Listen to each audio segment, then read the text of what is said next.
everybody. We gotta hold everybody up.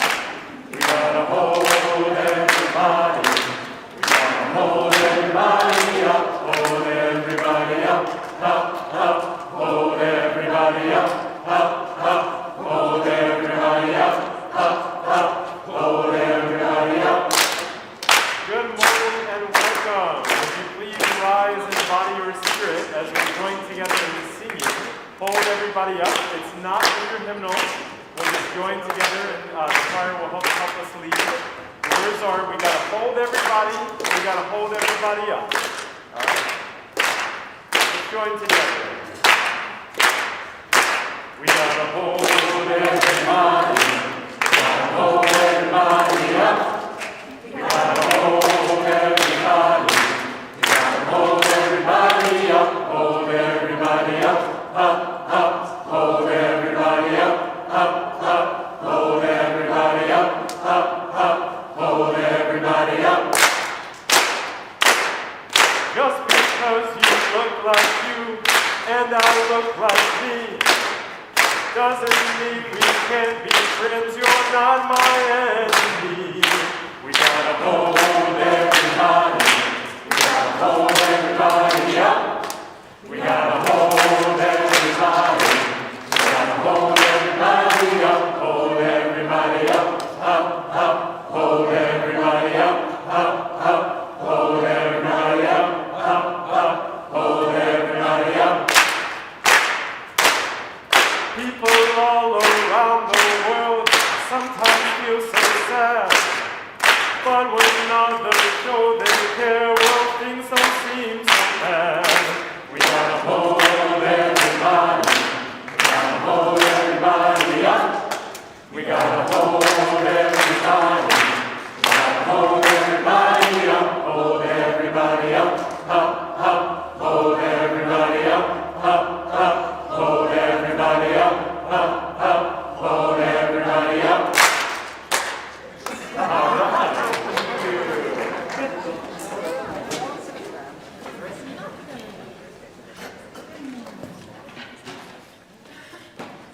Good morning.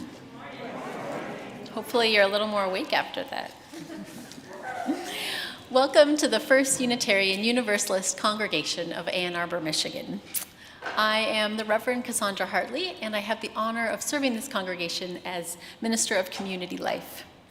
I'm joined today by the Reverend Theresa Rohlck, our Minister of Pastoral Care, Carter Smith, our Acting Director of Music Ministries, Allison Halerz, our Pianist-in-Residence, Mike Halerz, our Technology Consultant, and of course, the mighty, mighty Chalice singers, who we're so glad to have all back in person again. We're also honored to be joined later by Erica Lyken and Kathy Doherty. If you're new to our congregation, we want to welcome you warmly. We're so grateful that you've trusted us with the gift of your time and presence. If you'd like to learn more about our community, you can join us for a newcomer welcome directly after service. You'll see it in the Jackson Chapel just past the social hall. And there you'll find a chance to get to know other congregants and get to know our coordinator of Welcome Ministries and Membership, Hannah Hotchkiss, the wonderful Hannah Hotchkiss who knows all. So she's a great person, no pressure on Hannah or anything, but she's a great person to ask questions and get to know the community, and it's a chance for us to get to know you better as well. If you're new and joining us online, we hope you'll introduce yourself in the chat so that we can warmly greet you there. And we encourage you to take a newcomer survey at UUAA.org/newcomer survey so we can learn more about you and help you get more deeply connected to the community.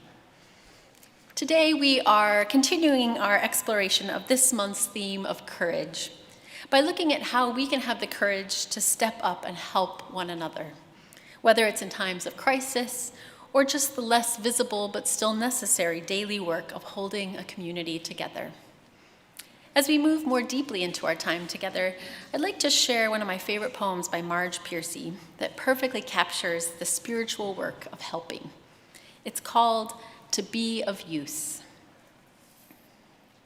The people I love the best jump into work head first, without dallying in the shallows, and swim off with sure strokes almost out of sight.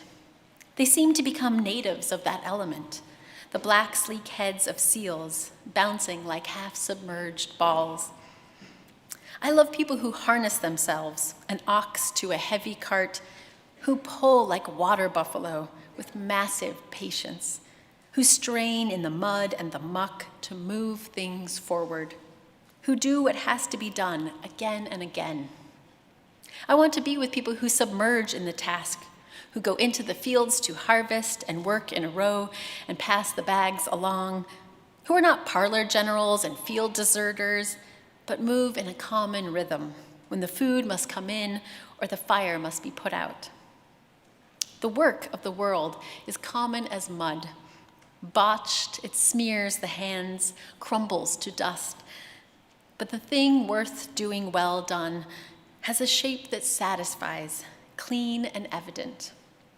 Greek amphoras for wine or oil, Hopi vases that held corn are put into museums, but you know that they were made to be used. The pitcher cries for water to carry and a person for work that is real. We are gathered for worship.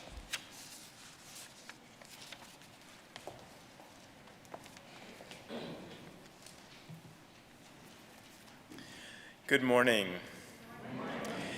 Each week we begin our shared time together by lighting our chalice. Our chalice is a reminder of our connections to one another in this community and our connections to the broader community of Unitarian Universalists across the globe. The flame of our chalice represents the spark of love, of possibility, and of wisdom that resides within each and every one of us.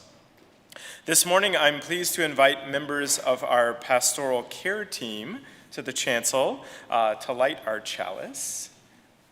And as they're coming forward, I would invite any of you joining us virtually this morning to take a moment and light your chalice at home or a candle along with us here. And please feel free to add a message in the chat saying the chalice is lit. Would you join me in saying our familiar chalice lighting words? We light this chalice for the light of truth. We light this chalice for the warmth of love. We light this chalice for the energy of action. We light this chalice for the harmony of peace. Thank you. Another way we begin our time together each week is by reciting our covenant. We are a community who does not gather together around one single belief or creed. Instead, we are gathered around the commitments that we make to each other about how we will be in community together. These commitments strengthen the bonds of this community, and the spirit of these commitments are captured in our covenant. Would you now join with me in reciting our community's covenant? The spirit of this church is love, and service is its law. This is our covenant with each other, to dwell together in peace, to search for truth in love, and to help one another. Thank you.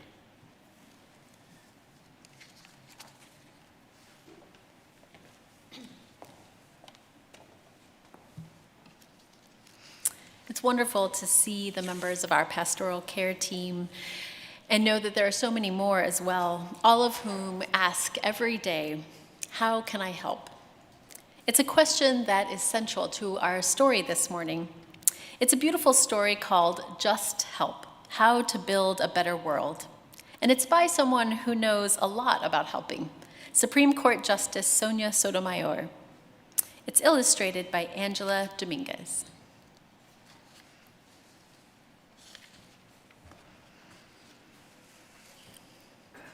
Each day, when Sonia woke up, her mother asked her a question. How will you help today? Mammy was a nurse who helped people at a hospital every day. Sonia wanted to help too. So each morning, Sonia set about to have a good answer for Mammy's question. One morning, Sonia knew just how she was going to help that day. She filled 2 shopping bags with candy bars, warm socks, nice soaps, sunglasses, pens, and notepads. When Sonia boarded the school bus, the driver helped her carry her bags up the steps. "What's all this?" she asked Sonia. "We're sending care packages to American soldiers overseas," Sonia said. When Sonia got on the bus, not one seat was free. She did not know what to do. Then Booker and Sky waved to her. "You can sit with us," they said, squeezing together to make room for Sonia. "Thank you," said Sonia. At school, Booker, Sky, and Sonia emptied their bags onto a table in the gym. Many kids had shown up to help. For this service project, the kids sorted and packed the treats in boxes that postal workers would pick up later in the day. Kylie was extra happy to help. Her mom was a soldier in the army, stationed far away. Kylie missed her every day, but it made her smile to think of her mom opening one of the care packages. When she was done, Kylie gathered up the plastic shopping bags and gave them to Brooklyn. Brooklyn loved underwater animals.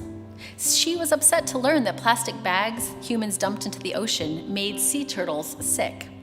When she read about a worldwide campaign to save the sea turtles, Brooklyn joined in to help. She started a recycling program at school for plastic bags. After the service project in the gym, she had a lot more bags to add to the new recycling bins. After school, Gabriella and her brother Lucas went to the playground. There was trash everywhere. Gabriella thought about the recycling bins. "Let's make today a park cleanup day," Gabriella suggested to the other kids. They all agreed to help. Afterward, Lucas took a piece of chalk and wrote in big letters on the ground, "Keep our park clean. Please do not litter." When Jasper got home, he saw that his room was a mess, just like the park had been. As he cleaned up, he found brand new toys that he had never used. Jasper decided to donate them to the children's hospital. He remembered that when he was a patient there, he always felt better when the nurses brought him to the playroom. He wanted to help kids who were there now. He brought the new toys next door to Maya because her dad worked as a janitor at the hospital and he could take the toys to the playroom. Jasper's kindness reminded Maya that she had something special to give away too. She picked out her favorite shirt from her clothes drawer. Maya loved it, but she knew someone who would love it even more, especially today, her friend Simone. Simone stood on the street corner with her dad and her brother Miles. It was election day, and they were campaigning for their favorite candidate for city council, who promised to build more schools and playgrounds. When Maya gave Simone the shirt, Simone was thrilled. "It's just like a sparkly American flag. Thank you," Simone said, and put it on over the shirt she was already wearing. Simone and Miles were handing out flyers to everyone who passed by, including Samir and his mom. "Mommy, it's election day. Did you vote yet?" Samir asked. "No, I forgot," his mom said. "Well, let's go vote," Samir said. "My teacher said, your vote is your voice in the community." Samir wanted his mom to use it. The voting booths were set up in the senior center. As Samir and his mom waited to vote, they saw Kunal pushing John in a wheelchair. Kunal was there to help John vote. John lived alone, and twice a week, Kunal spent the afternoon at the senior center, visiting John and sharing snacks. "Promise me when you're 18, you will vote," John said as he stuck his "I voted" sticker on Kunal's shirt. "When I was young, I was part of a great struggle to get the right to vote. Now I never miss a chance." "I promise," Kunal said. Later that evening, Sonia climbed into bed, and her mother asked, "Sonia, how did you help today?" Sonia thought about the service project for the soldiers, recycling the plastic bags, cleaning up the playground, and voting with Mommy. But she also remembered the bus driver who brought her to school safely, the postal workers who delivered the packages to the soldiers, the poll workers who guided voters, and her friends who helped in big ways and small. We all helped each other, Sonia said. As Sonia closed her eyes, she imagined everything she did was like the yarn and the blanket her grandmother had made for her. It tied Sonia to everyone around her, even people that she did not know, each one inspiring the next, knitting together a community that was safer, cleaner, wiser, healthier, and kinder. Like Sonia, her friends, and her neighbors, when we all do our part, we all have a good answer to Mammy's question, how will you help today?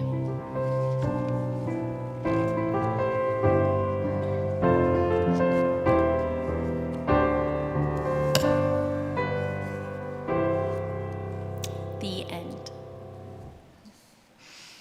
In honor of the community that we are knitting together, let us now sing our children off to their classes so they can continue their religious education.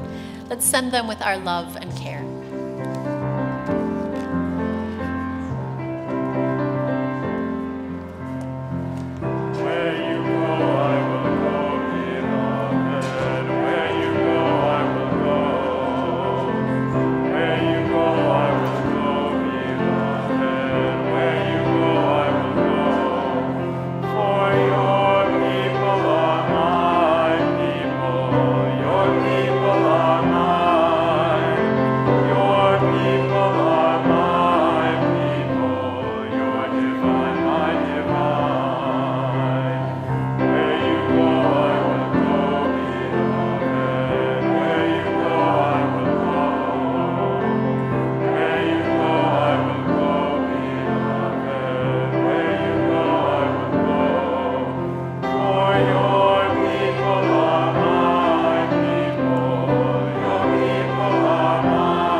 So when we were singing the chorus earlier, Hold Everybody Up, in my mind I was hearing Lift Everybody Up, Up, Up.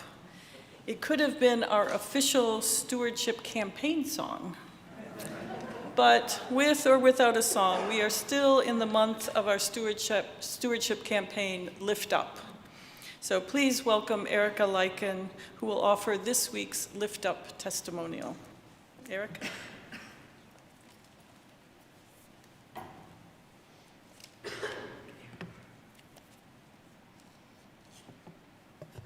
Morning, everybody. Good afternoon, maybe.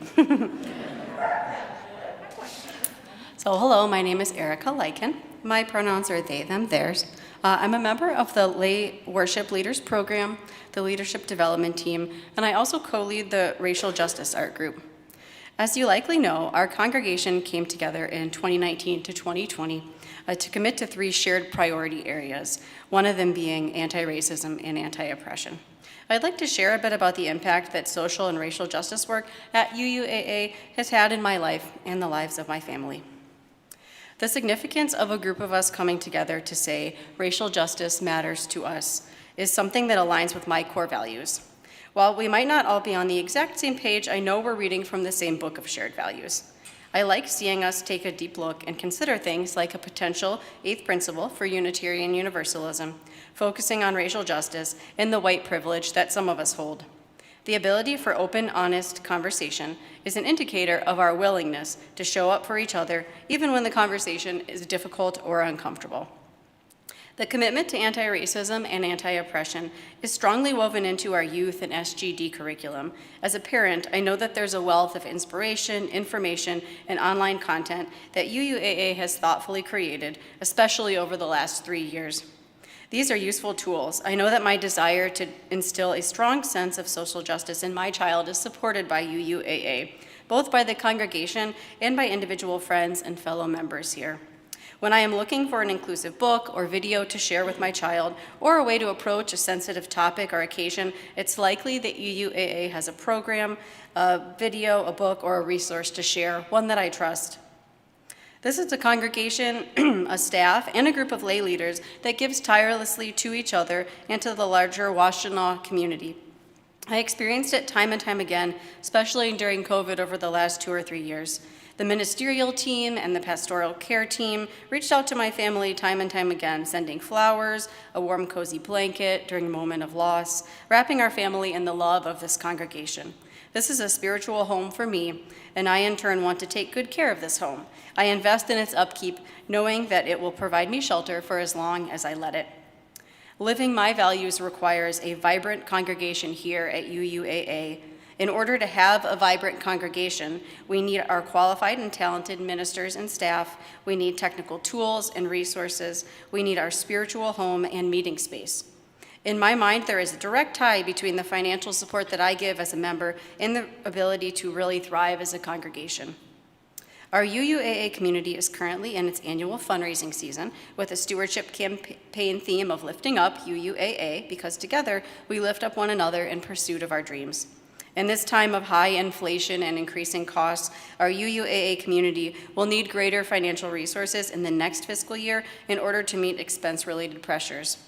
Our stewardship and development team is asking that each individual, each member or friend of the community, consider increasing their annual pledge by $1 a day. That's $365 per year per member or friend in your household. Because this is what it will take to fund our community's activities, programs, and services next year at the same level as this year. Members of the stewardship and development team will be available just out the end of the hallway there by the entrance after services to answer questions, and we strongly encourage you to return your completed commitment as soon as possible. It takes the generosity of each and every one of us to further the vision of beloved community. I invite you to join me in that work of financially supporting and sustaining the community that we all love. Thank you.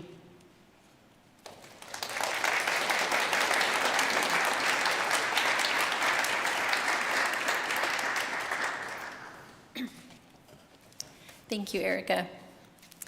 Our yearly stewardship testimonials are a wonderful way to hear how our community is impacting people's lives. And similarly, our monthly social justice connection is a wonderful way to hear about how our community is doing work to impact people's lives both here in Ann Arbor and around the world. So for today's social justice connection, I'm honored to invite up Kathy Doherty, who will tell us more about the work that we do with our partners in Khasi Hills. Thank you so much, Kathy.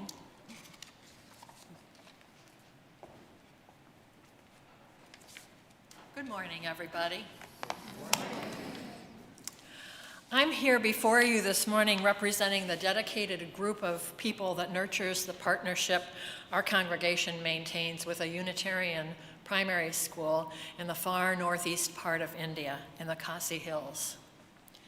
One religious question that has been asked over and over again through the years, particularly in relation to our social justice work, is how can our actions be important in the lives of others? How will what we do matter to those on the margins?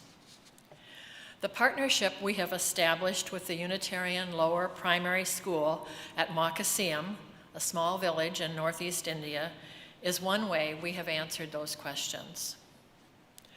Our congregation's connection to the Khasi Hills had its beginning in the late 1800s when the minister of the Ann Arbor Unitarian Church, Jabez Sunderland, visited the Khasi Hills at the request of a young Khasi man who had developed a new religion, one that offered an alternative to both the Trinitarian teachings of the Christian missionaries who were in the area at that time and the tribal religions of the area. For 100 years after that visit, this connection lay forgotten until Reverend Eva Cameron, our assistant minister at the turn of this century, went to India on her sabbatical to see what the Unitarians in the Khasi Hills were doing in the 21st century. She found the Khasi Unitarians still practicing their self-made religion and fiercely proud of it, their theology informed by their own life experiences. She found a religious movement which, despite having very few formally trained clergy and very little outside funding, had a self-made faith that was truly alive and was sustaining them. She found a people whose faith was marked by their love of God, their idea of God being something akin to what Unitarian Universalists here might describe as goddess, the creative, nurturing, ever-present force of love in the world. She found a people who, despite their lack of material wealth, were full of love and knew how to share it. As she was preparing to return to Ann Arbor, her thoughts turned to how we might be able to share our love. She envisioned a program connecting individual Unitarian Universalists from Ann Arbor with Khasi students in a village school, a program that would help provide school supplies and infrastructure, but that most importantly would encourage lifelong relationships, reciprocally meaningful, between people on opposite sides of the globe. She envisioned a program that would include money, but that also would provide the students with a cool school that had more opportunities for them than before, and some really cool friends in America who would write to them, ask them how they were doing, and say to them, "You matter." In her words, in the face of the march of our Western culture, in the face of the influx of the Indians from the plains, in the face of the Christian missionaries, this "you matter" is the most important message we can give them. Reverend Cameron's vision became the Khasi Hills Sponsor a Student project, which to date has provided friendship and financial assistance to just over 500 young Khasi students. For the past 20+ years, many of you in this congregation have provided the school with funding for textbooks for the students at no cost, with uniforms for the students, which are de rigueur in English-based Indian schools, a nutritional supplement in the form of 1 hot meal a week, improvements in the school infrastructure, including new classrooms, a kitchen, a new latrine, electricity, and a well, and a significant salary supplement for the underpaid teachers. Now, at this time of year, we have received our annual packet of letters from Moccaseum and are currently in the process of distributing them and collecting return letters, which will go back to the students. There are a number of students this year who are still in need of a sponsor. If you would care to participate with us, we invite you to come see us at the table in the social hall after this service. We will be happy to connect you with a student. A year from now, conditions permitting, several members of this congregation will make a pilgrimage to the Khasi Hills to renew acquaintances there and to visit the children at Moccaseum. When we go, we will carry the letters and the love. This is one of the things our congregation does that matters to the lives of others. Kublai, God bless, and blessed be.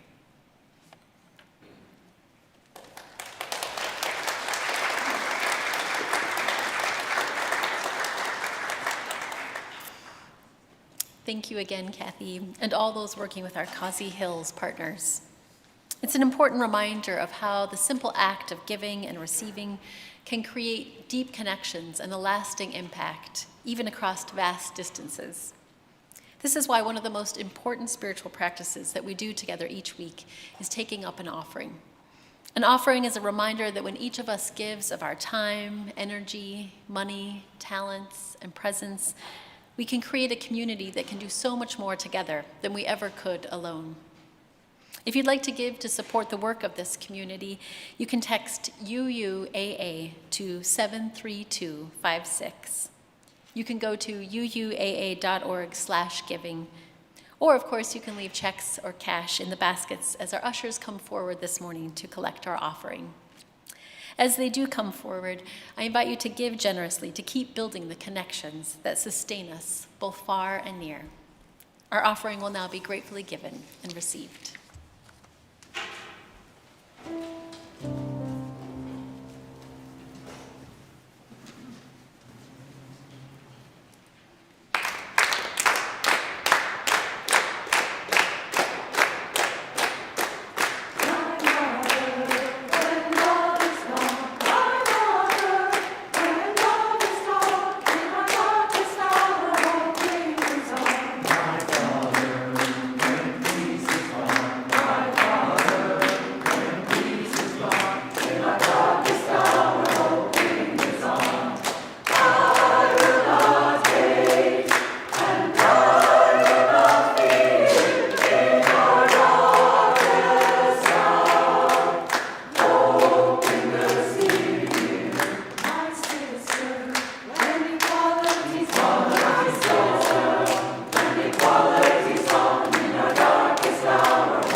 Thank you so much for the gift of that music.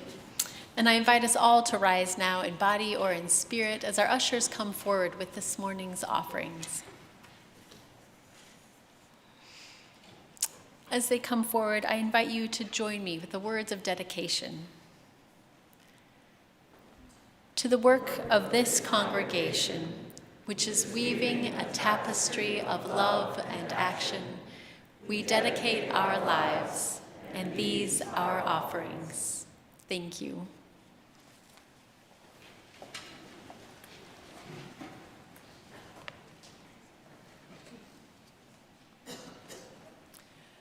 Our reading today is a poem entitled Shoulders by Naomi Shihab. A man crosses the street in rain, stepping gently, looking 2 times north and south, because his son is asleep on his shoulder. No car must splash him, no car drive too near to his shadow. This man carries the world's most sensitive cargo, but he's not marked. Nowhere does his jacket say, fragile, handle with care. His ear fills up with breathing. He hears the hum of a boy's dream deep inside him. We're not going to be able to live in this world if we're not willing to do what he's doing with one another. The road will only be wide. The rain will never stop falling. If you would join me in a few handfuls of breath for a time of centering silence, simply a time without adults speaking. What cargo are you handling with care? Who or what are you carrying? Is it in love or kindness, in fear or despair, or in hope?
In spring of 2021, I volunteered to work at a small farm, or a very large garden, just up the road, run by Farmer Bill Schmidt.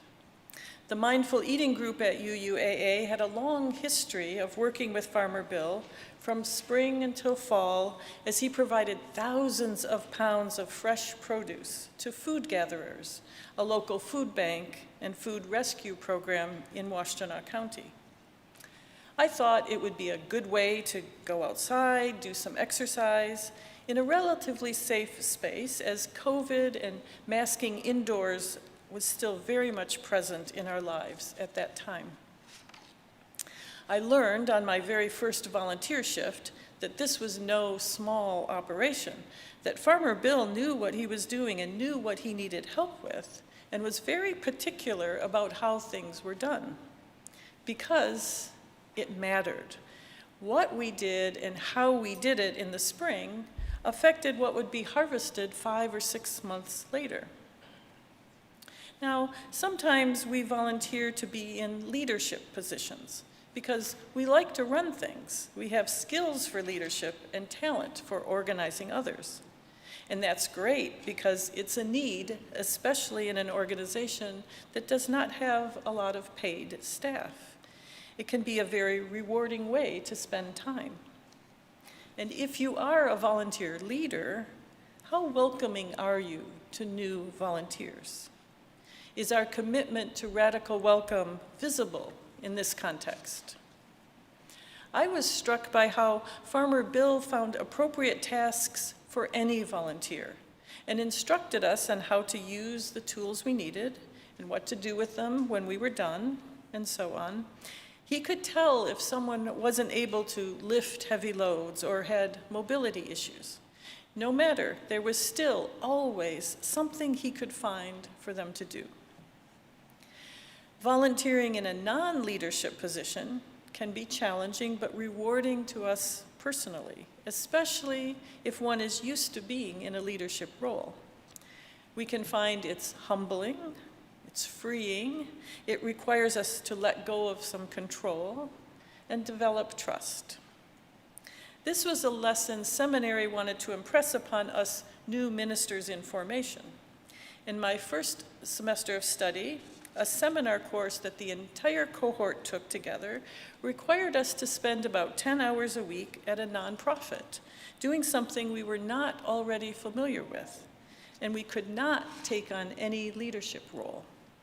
We were to show up, learn from those who had asked for our help, and not try to fix, change, or improve the processes in place. I spent my time at the local Unified HIV Health and Beyond office. It was enlightening to volunteer in this way. It was not always easy, given my nature to want to organize and make things beautiful and efficient, but it helped me intentionally focus on what selfless giving looks like and feels like. It increased my understanding and appreciation for the work that was being done there with limited resources and often under very difficult circumstances. I needed to trust the predominantly Black staff and check my own implicit biases as a white person. It increased my compassion for those seeking help from this organization. Research shows there are many ways volunteering can be beneficial to an individual. The National Alliance on Mental Illness, NAMI, cites studies that show volunteering can counteract the effects of stress, anxiety, and anger. It can increase happiness and mental health. It can increase confidence and self-esteem and provide a sense of purpose. I think I might add to that list that in the context of volunteering here at UUAA, it gives us a way to live our values, which can increase a sense of community and belonging and give us spiritual grounding. Now back to the farm a moment. Farmer Bill was clearly the leader. He has a wealth of knowledge of how to run the farm and the vision of what would come of each part of the land. The tomatoes, the beans, the peppers, the tomatoes, the squash, cabbage, corn, rhubarb, lettuce, herbs, and flowers. Each of them needed to be tended in specific ways to get the best outcome. So again, I was in a position of just showing up and doing what was needed, whatever was asked of me. On my very first shift, I was given a hose, and for 2 hours, I watered specific plants, or actually earth that I trusted had seeds in it, as no plants had emerged from the ground yet. And it was mostly a solitary job, as was much of the work, though often smaller groups would be working on something together, like weeding or planting seeds. And for me, at that point in the pandemic, the chance to spend 2 hours doing one thing without really having to make any decisions was liberating. It was meditative and spiritually grounding work. There were clearly some hierarchy of jobs volunteers could do. And maybe people with past experience or with certain physical capabilities were given jobs that might have seemed more exciting than just watering. But it became very clear that my watering what looked like just an empty section of the land was an integral part of a bigger vision for the farm. My watering soil that eventually would yield lettuce and tomatoes, that would need to be weeded as they grew, that would be harvested and boxed up for food gatherers, that would be taken to their warehouse and distributed, that would become part of a salad an actual individual would eat. I was no longer volunteering because it would be great to be outside and I'd get some exercise. Yes, that did happen, but I kept coming back because I believed in the values and the vision Farmer Bill embodied. I was part of something bigger than myself. And I came to learn that without my help, that salad for an individual with little food security would not be possible. The scale of the operation was too big to function without the volunteers. Sure, Farmer Bill could do every single one of the things he needed volunteers for. And if he had a small garden at home by himself, that would not be an unrealistic expectation. And I suspect many of you have small gardens you tend to by yourself. But at the scale Farmer Bill was working, it would have been physically impossible for him to do alone, or even with a few volunteers. There would not be enough hours in the day to accomplish it all. So without volunteers, some things would not get planted. Maybe there would be no tomatoes or beans or parsley or flowers.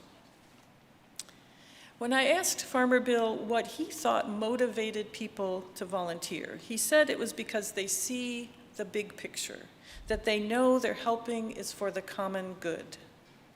He observed that some volunteer jobs he has are easy, fun, and joyful, like harvesting the vegetables or flowers. You have a tangible, visible reward, right? A handful of sunflowers or a bucket of beans. The rewards are right there in front of you.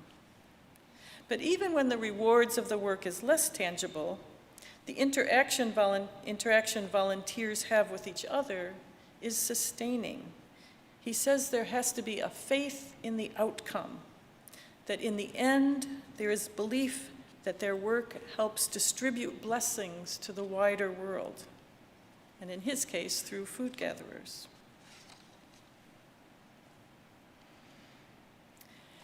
This all seems very pastoral to me. When someone mentions pastoral care at UUAA, what comes to mind? How would you define pastoral care? 4 years ago, in May of 2019, Reverend Manish introduced a congregant-to-congregant model of pastoral care, built on the idea that pastoral care is something we all do. I see pastoral care as the container from which all our acts of volunteering can grow. There are some things that are very specific to me as the minister of pastoral care. For example, officiating memorials or other rites of passage, making hospital visits, attending to a congregant and their family at the end of life, to name just a few. And as a half-time staff member, I cannot cover all the pastoral care needs of the congregation. The majority of our pastoral care work is facilitated by the pastoral care team, some of whom you met when they lit the chalice earlier, and by other volunteers that the team members coordinate, for example, to offer meals or rides. I'd like to widen our understanding of what pastoral care encompasses. The more I thought about it, the more I returned to my belief that pastoral care is the love we embody for each other and for this community.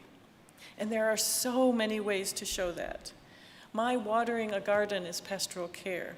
You setting up tables for social hour is pastoral care. Keeping our walkways ice-free is an act of pastoral care for the community. So this brings us to our second offering of the morning. Now, you may be blessed with time and skills that you are already giving to the congregation as a volunteer. And thank you. It matters. It makes a difference. Truly, thank you. And you may have reasons why volunteering your time right now is just not possible. And that's okay. Life calls us in many directions. But if you have been hesitant to volunteer, remember each small act of giving of your time adds up. Maybe you watch services via live stream every Sunday. So what if just one Sunday in a year, you were the voice of the welcoming chat host? What if you set up tables for just one memorial service? What if you plan to be here on Sunday morning anyways and could take an extra hour to support our kids' programming as a greeter or help with the kiosks as they check in all the kids? Or what if you just check in with someone, write a note, call them up, take a walk, whenever and as often as you like? What if you just do something kind for someone, unplanned? Now, for those of you here in the sanctuary, you each should have a small half sheet of paper that you picked up on your way into the service and something to write with. If you don't, please indicate to an usher who will bring a form to you. For those online, you may complete the same form electronically at uuaa.org/volunteer-form. So take a moment and consider what your unique interests and skills are, and how can you translate those into a commitment to volunteer at UUAA in some capacity in the 2022-23 church year. You'll find on the form a short list of some examples of where we need volunteer help. So use this time right now to fill out the form and reflect on the question that Sonia, Sotomayor's mommy, asked her. How will you help today?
So I invite the ushers to come forward to collect your offering. They'll come up to the front just like you do with your money offering. And if you're not finished, that's okay. You can hand us the form after the service.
It is with gratitude I recognize these offerings to help. Now, the form only listed a snapshot of the possible ways to help. We didn't ask you to list all the interests and skills you have that might be helpful for us to know as we try to form serving teams of volunteers. But we do want to know that. So we encourage everyone to also fill out a more complete interest and skills survey through Realm. So let me just say something about Realm here. Realm is first a database, right? All members, friends of the congregation, and anyone who has filled out a visitor card is in that database. You're just there. But Realm is so much more than that. You can help us by creating a Realm login. Creating a Realm login allows you to access your information and update your contact info, join groups, manage your giving, and tell us about your skills and interests. So if you have not yet created a Realm login, you can email realmhelp@uuaa.org to ask for an invitation to join. It saves so much time for staff if your contact information is up to date, and it's really helpful if you can add a picture. You can control what information is public, and you will be better in the loop as groups use Realm for communications. Everyone should fill out the interest survey in Realm, even if you did a paper version years ago. We do have a paper copy of the current survey on the Pastoral Care table, which is in the social hall. And you could fill it out after the service if you want to. It helps to think about Realm as a tool the staff will use to organize information so your skills and interests can be matched with areas of need in the congregation. For Realm to work well, it really depends on having everyone participate. Now, in a moment, you will sing, "You Gotta Put One Foot in Front of the Other and Lead with Love." The staff and leadership of the congregation is doing just that, taking one step at a time, one worship service at a time, one rehearsal at a time, one memorial service or wedding at a time, one meeting at a time. But like Farmer Bill and his farm, there are just physical limitations to what your very small staff can do sustainably for a congregation of this size. Consider this list of things that happen on a Sunday morning. Have you ever wondered who does them?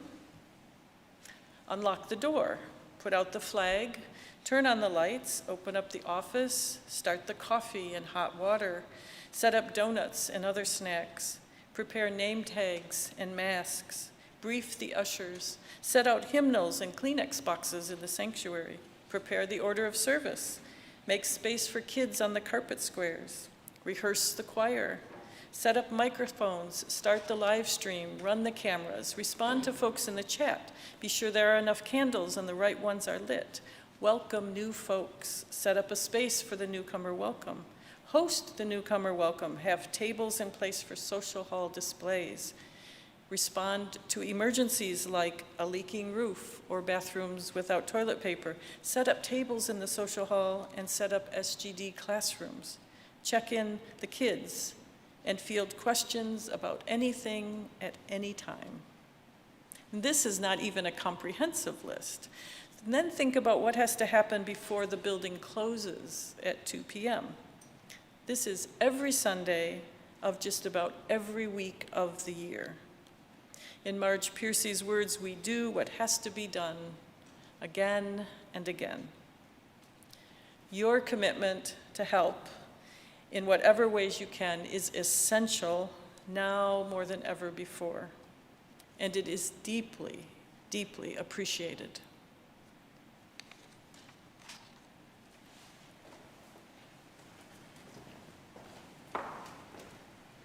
You gotta put one foot in front of the other and lead with love. Put one foot in front of the other and lead with love. You gotta put one foot in front of the other and lead with love. Put one foot in front of the other and lead with love. I invite you to rise in body or spirit as we join together in singing our closing song, Lead with Love. 1, 2, 3. You gotta put one foot in front of the other and lead with love. Put one foot in front of the other and lead with love. You gotta put one foot in front of the other and lead with love. One foot in front of the other and lead with love. Don't give up hope. Don't give up hope. You're not alone. You're not alone. Don't you give up. Don't you give up. Keep moving on. Keep moving on. You gotta put one foot in front of the other and lead with love. Put one foot in front of the other.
Handle with care and kindness all those around you.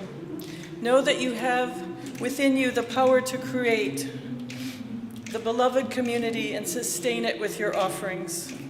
Go with gratitude in your hearts for the blessings you are to each other and to the world.